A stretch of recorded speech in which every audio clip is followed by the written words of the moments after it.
One of the best lessons that I ever learned, and when I look back at my entire 17 years, one of the ones that always stands out for me was when I was leading a 4-ship at night at the very end of my first tour over Iraq.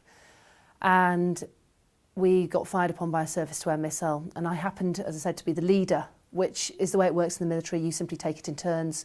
I happened to have my boss in my formation and my executive officer, so I was in a really high-powered with regards to rank within my formation of 4 aircraft. And when we got shot at, we had to make some really important decisions, and we were all carrying targets. Did we go straight to our target, or did we have enough fuel to do that? So you're really looking at all the risks. If we go to our target and we haven't been cleared, will we be a sitting duck for the enemy? And so for myself, we opted to go down towards a tanker, refuel, and then it obviously opened up a lot more options for us.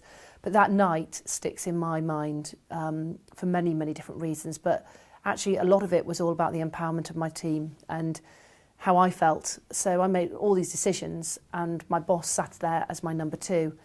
And the big thing that always sticks for me is that I knew he was there to support me, and yet he never stepped in.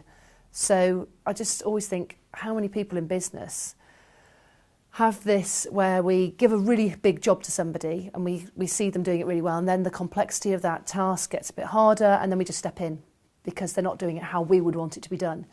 But actually, by leaving them to it, but giving them support and ensuring that they know that they can ask for it, which is what I had with my boss, actually enables you to grow. And when we talk about empowerment, it's just one of these words we throw in. It's all over any sort of business lessons, empowerment. But actually, what does it really mean? And it actually means that somebody feels truly empowered by the people around them. And you can't tell someone they're empowered, they've got to feel it. But as a leader, you can provide knowledge, skills and tools to enable that. And that's really what I felt that night that my boss offered to me. And by letting someone lead, it lets them to grow as the leaders of the future.